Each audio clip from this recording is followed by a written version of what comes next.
All right, continuing the conversation on the clean energy transition, we have Emily Nichols. Emily is a program coordinator for the Gateway for Accelerated Innovation in Nuclear, and she focuses on making connections and coordinating resources for coal communities interested in adding nuclear energy. She has served in marketing communication roles for nearly 20 years, including those in journalism, nonprofit advocacy, corporations, and government, and she holds a BA in photography and writing from Montana State University. Emily Nichols. Thanks, everybody. Good morning. Thank you. So let's see. My name's Emily Nichols, and I work for the Gateway for Accelerated Innovation in Nuclear, or GAIN, because that's a big mouthful. And GAIN is a Department of Energy, United States Department of Energy initiative that helps bridge the gap between the folks that are in innovative private sector working on advanced nuclear, and the national laboratories. And there are 17 national laboratories in the Department of Energy complex, just as a note there. And so we act as an access point for folks that might have need to connect with facilities or experts in the national lab space. And recently, we've started opening that up to the nuclear curious community. And that includes folks that may be at a utility that doesn't have a nuclear background, perhaps leaders from regional or local governments and communities themselves. Excuse me.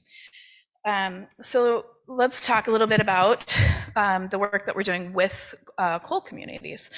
About a year ago, the Department of Energy put out a report by the Systems Analysis and Integration team that talked about the opportunities of going from retired or retiring coal plants to nuclear.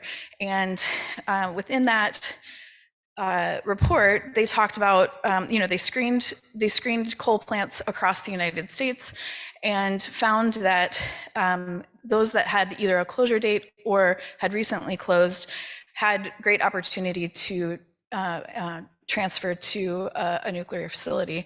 About 80% of them screened out in that initial screening. Excuse me. So that was exciting, and certainly our team has fielded many of those questions from communities and states across the nation, asking how might they start on that transition if there's interest. So I'm going to talk about a couple of states that we're working with specifically.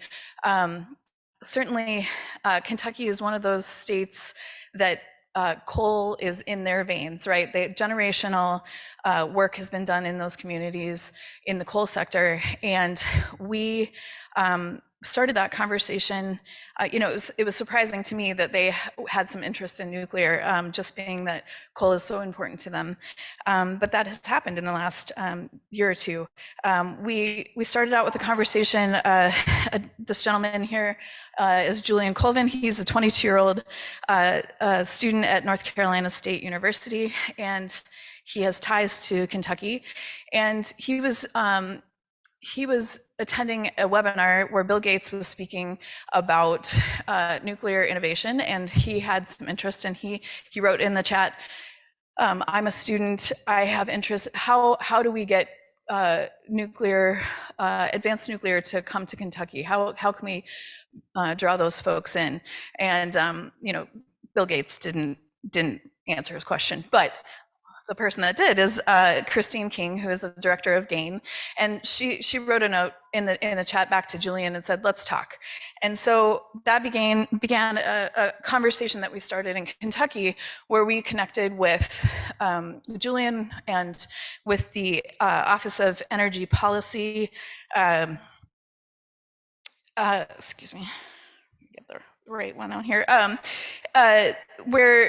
Where we started having these conversations about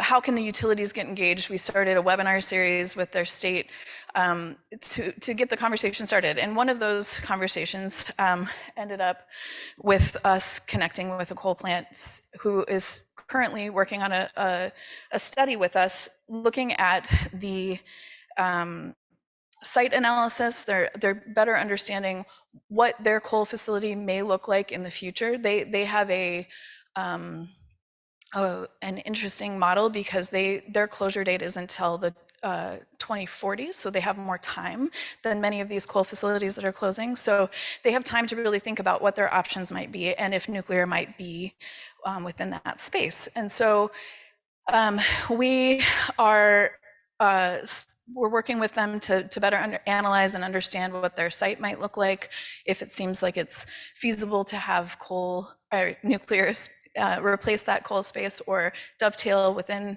adding nuclear to that space.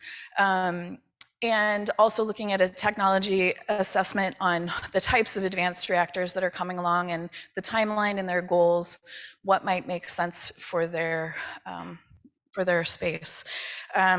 And so, yeah, they're currently in that investigation space, and it's been a really nice opportunity to understand the needs of coal communities in Kentucky. In this is my home state, Montana. I was born and raised there, and we've been engaging with a coal community there that powers much of the West. The power that comes out of this community goes clear to the coast, to Washington and Oregon, and they have a closure date now.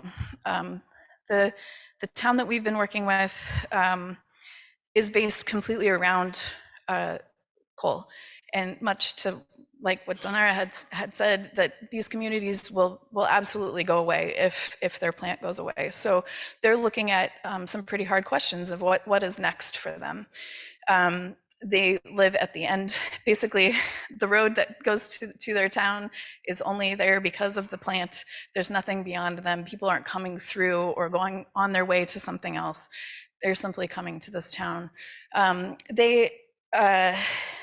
They have a lot of amazing infrastructure and amenities in their tiny little town due to this coal plant and its history there. Certainly, all the jobs are either direct or tied to indirectly to the coal plant, and things like their water system. Here's a picture of, I should say, excuse me, that they also strip mine coal right there. So their source of coal is directly from the land close by to the plant.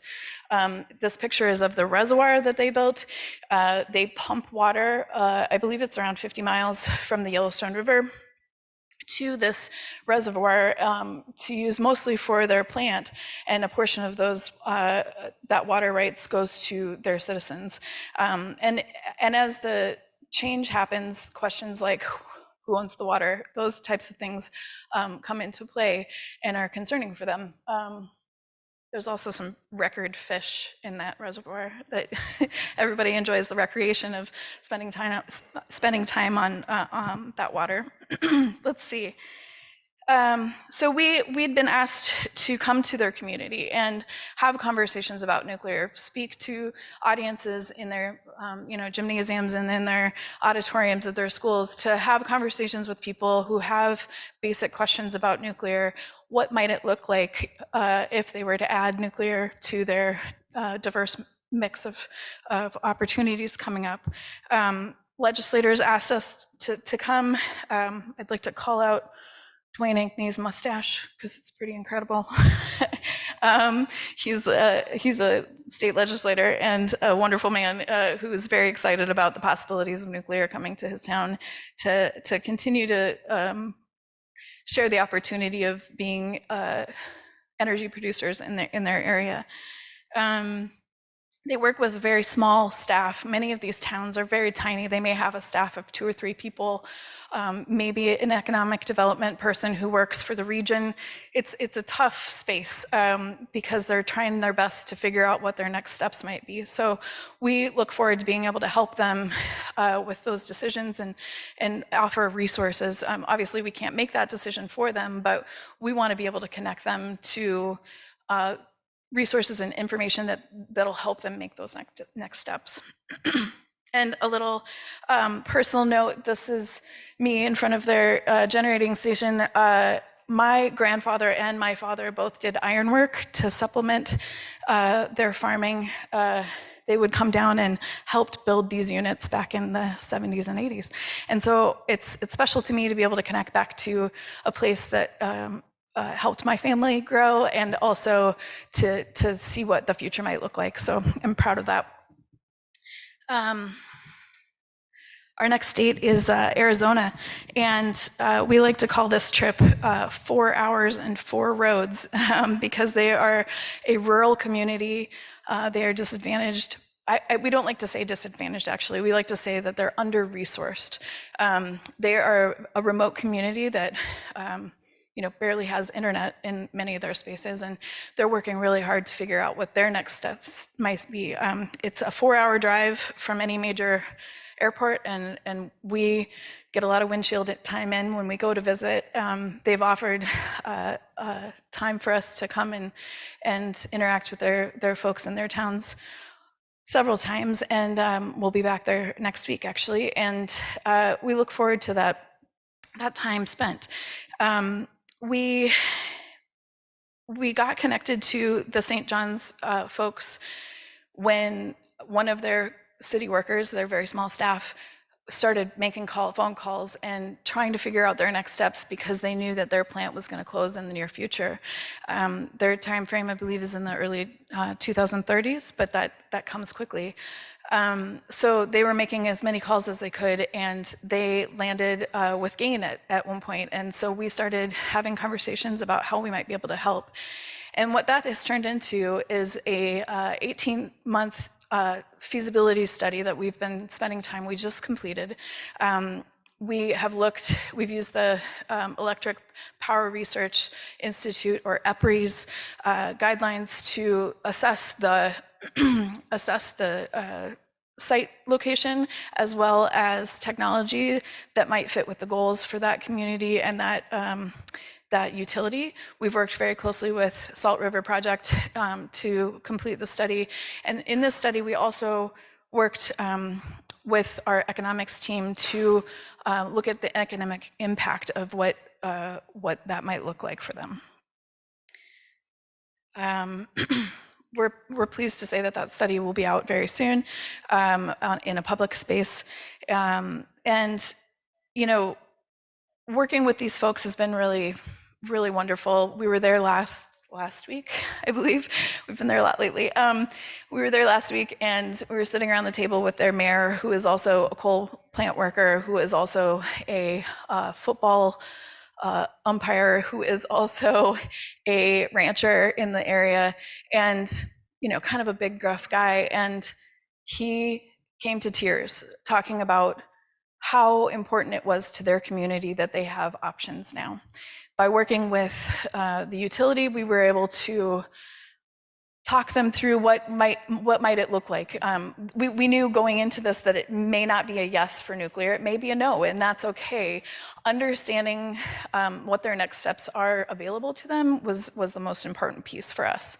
And so it was pretty touching to be able to hear the community and the mayor say, gosh, now we have some hope and some decisions to make and some steps to make something work for moving forward. So that was exciting.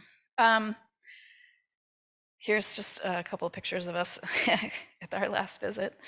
So then I like to say that we are dot connectors, or nuclear phone a friend. We like to be someone that folks can come to and are very accessible, and then we can look to other groups where we might we might not have the expertise, but we're going to help you find that expertise within the government systems or laboratory systems. You know, many of these folks, like I said, have very small staff. They may not have internet. There's a lot of issues there with access, and we can't just send them a new tool. We need to actually get on the ground and help folks. Certainly the resounding questions that folks have are around jobs. What will jobs look like? Will there be jobs? What does that transition look like? How hard will this be if we do transition to something like nuclear? You know, these folks take great pride in the work that they've done for generations, and they should be celebrated for the work that they do. They've powered our nation's homes, our infrastructure, our innovation, and it's something to be proud of, and we're happy to help them continue to be energy producers. This is just a couple more brief slides. This is from that Arizona study that we did. This has to do with the economic impact that my colleague Jason Hansen from Idaho National Lab and his team, and they're certainly finding that there's potential for both tax implication as well as jobs, all looking in a positive direction if someone were to transfer from coal to nuclear. Top skills, Danara talked about this a little bit too, but there's an easy transferability between plant workers, and in many cases they just need a small amount of even on-the-job training where they would be able to transfer skills and experience that they're already using at their coal plant. We work with many other governmental organizations. One example is the Loan Programs Office, who's working to try to work and figure out ways to make it easier to transfer and get these advanced reactors moving on the ground. They're a great resource. We also recently became a partner in the Communities LEAP program, which will include nuclear this next funding round, and folks will be able to have technical assistance from our group and experts from around the national labs as they consider nuclear and might have questions in their proposals. And certainly we work with the Interagency Working Group on Coal. One of those ways is working with the rapid response teams that have been divided across the nation. They are great resources in that they connect into other government resources as well. Certainly things like labor force and the USDA and the US EDA. So another connecting of the dots. Quickly, we work with, in a monthly basis, we work with all of these groups in a research team that all these folks are looking at coal to nuclear and what that transition might look like. So the work is happening quickly. We wanted to make sure nobody was overlapping. We want to collaborate. So we meet monthly with these folks to talk through the work that everybody's doing. And we do, again, we work with all the states on legislative issues, technical assistance, connections to resources, and sometimes we testify in those states. In the last 2 years, we've seen a huge uptick of interest in nuclear across the nation, and certainly this dovetails with the work that we're doing in coal to nuclear. And lastly, we are having, if you're really interested in coal transitions, we're having a conference called Adding Nuclear to the Mix that will be happening in Morgantown, West Virginia, November 14th and 15th, and will be 2 days of all things coal and nuclear and how these transitions might happen. So I appreciate your time. Thank you, and look forward to questions.